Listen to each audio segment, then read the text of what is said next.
Welcome back to Golden Rule Radio, your weekly recap of the precious metals market and the news that moves the markets. And we are hot on the heels of today, Wednesday's final Fed meeting prior to the election. So, Robert, what did you take away from watching the meeting today? I was at lunch. Unch. You were at Unch? Unch. Nice. Yeah. Good pull. Interest rate. Yeah, we get it. Unbelievable. Sorry about that, YouTube land. No interest rate changes, but they did change one big thing. We've been averaging, about $85 billion a month of Fed spending for the last number of years. We upped that by a slight margin of 50%. So now we're targeting around $120 billion a month leading into the election. That's what's necessary to keep things stable so we can stay focused on the prize, which is electing and or re-electing or whatever you're pulling for. Yeah, well, let's be clear, because Powell was, that these are not spending powers. To quote him, he says, these are lending powers, not spending powers. Right, because those have not historically been the same thing. Yeah, he goes on to say the Fed cannot grant money to particular beneficiaries. We can only create programs or facilities with broad-based eligibility to make loans to solvent entities with the expectation that the loans will be repaid. Many borrowers are benefiting from these programs, as is the overall economy. But for many others, getting a loan that may be difficult to repay may not be the answer. In this case, direct fiscal support may be needed. You know what's interesting about that is, as the broad-based category of potential borrowers directly from the Fed, which you and I both know is millions of potential organizations out there, right? Like, there are millions of potential organizations that can borrow directly from the Fed. That's got to be true, right? Because you said sure. Broad-based. Broad-based eligibility. The nice thing about that broad-based eligibility is if they can't do the repaying down the road, I bet you anything there's going to be some more broad-based eligibility at some point to, what's the word we use again?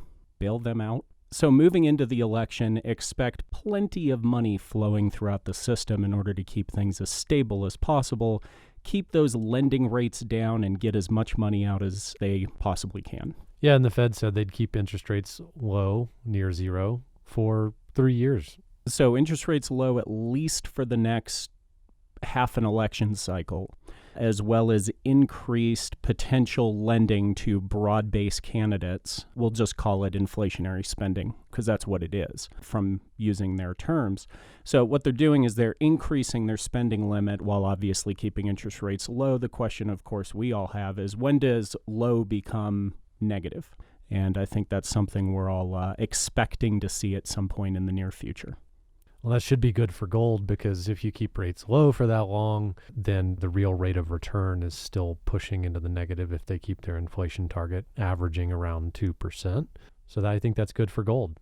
And we've seen an appropriate response from gold to this changing price in interest rates, as gold over the last couple days, and certainly today, actually inched above that declining compression that we have seen really since the middle of last month. So we did see a marginal breakout. Now that came on the 15-minute chart. We've got RSI bearish divergence against the short-term bullish trend. So as we've broken above, what we're probably going to have to do is readdress the top end of our compression line. But I would still argue 3 drives pattern up with RSI divergence coming into that compression. Inching just above it tells me long-term we're still bullish, but short-term we probably are going to have our turn down in gold. And you could see 1920 on the gold price from here. Now, that's not as substantial of a drop from like 1960 where we're at now, but depending on where we go once we hit that bottom compression line, if we turn around and continue pushing up or not. I still think not, just because of the election coming in. I think the Fed is going to do everything they can to keep things as stable as possible, but for the time being, I'd expect us to continue to trade sideways in precious metals, build a solid base for that next push up. The question is just, when does that happen? While gold has been holding and kind of bouncing around the mid-1900s, silver's been doing about the same thing, below 27, above 27, and trading sideways, building a nice base here. Silver short term did put in a marginal lower low here today, so it may be pushing down to that compression line. On the low end, where gold's at the top end of its compression, silver's nearing the bottom. So we could see those flip here in the next week, where gold starts coming down, silver starts pushing back up. And if that happens, pay attention to the gold-silver ratios, because you always want to look for opportunity there. If we see that ratio push back above 75 or 80, you definitely want to be stepping into your silver positions regardless of what the dollar price is. Well, speaking of the dollar hopefully will have a little bump up here, putting a little downward pressure on the metals as we've been talking about the last few weeks. So we'll be keeping a close eye on the dollar and how it corresponds with the metals prices. Let's jump to platinum here, because platinum's actually been bumping higher and looks pretty nice on the chart. It technically hasn't turned bullish yet, still needs to get above about 1,050, but it's definitely moving that direction in the last couple weeks.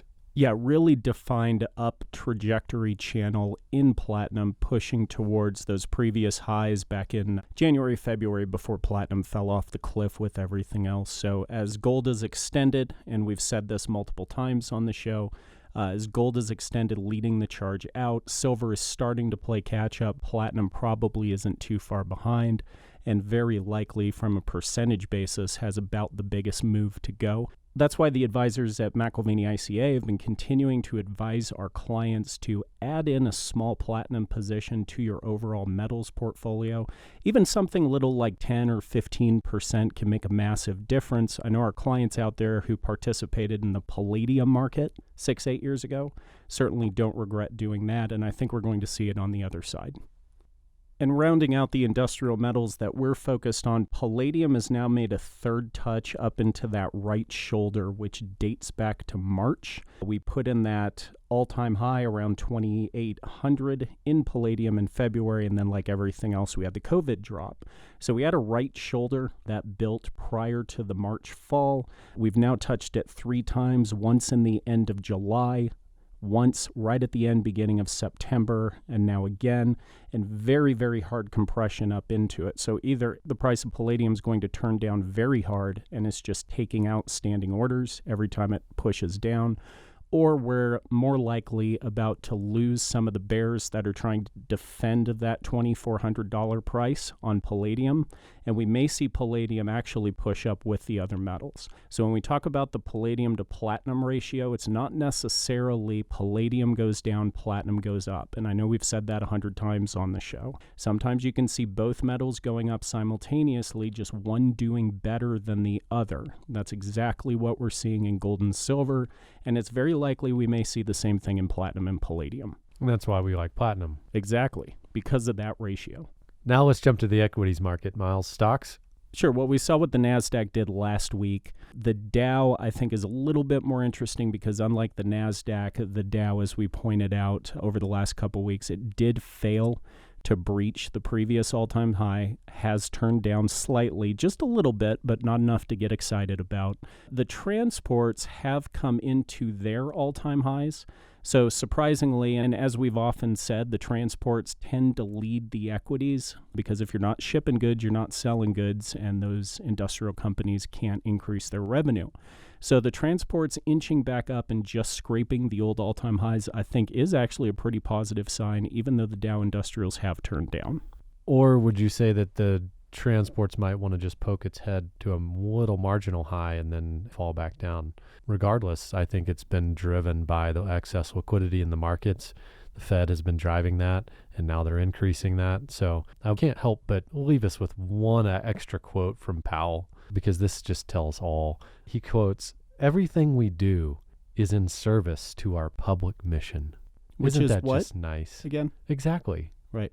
He didn't define the public mission, but he wanted to at least make sure that we all knew that everything they do is in service to us. Exactly. Or actually in service to their public mission. Ask not Definitely what different. you can do for your country, but ask what J. Powell can do for you. So we'll see if the transports go the way of Punxsutawney Phil, stick their head out, crawl back underground for 6 more weeks leading into the election, or if we do get a push above and see some breakout action there following just like the NASDAQ did. Either way, I completely agree with you. In their great humbling service to us as the U.S. citizen. We'd like to say that thank you for the $120 billion a month, keeping our 401ks and retirement accounts just bobbing slightly above the waterline. Yeah, does that public mission have anything to do with, averaging 2% inflation? I mean, you want to talk about 2% inflation. Doesn't sound too harmful. But over 10 years, $100,000 would turn into 81,707 purchasing power. So 2% over time definitely hurts the saver. And I swear there isn't as much cereal in my box of Captain Crunch as there used to be for the same price. Oh, but we want to talk about consumer goods, not food inflation, because food inflation is obviously we don't a little bit higher consume than food. I forgot about that. Got to remind yourself of that. So that's going to do it this week for Golden Rule Radio. We appreciate, as always, you joining us. If you liked what you heard, hit the subscribe button, ring the bell.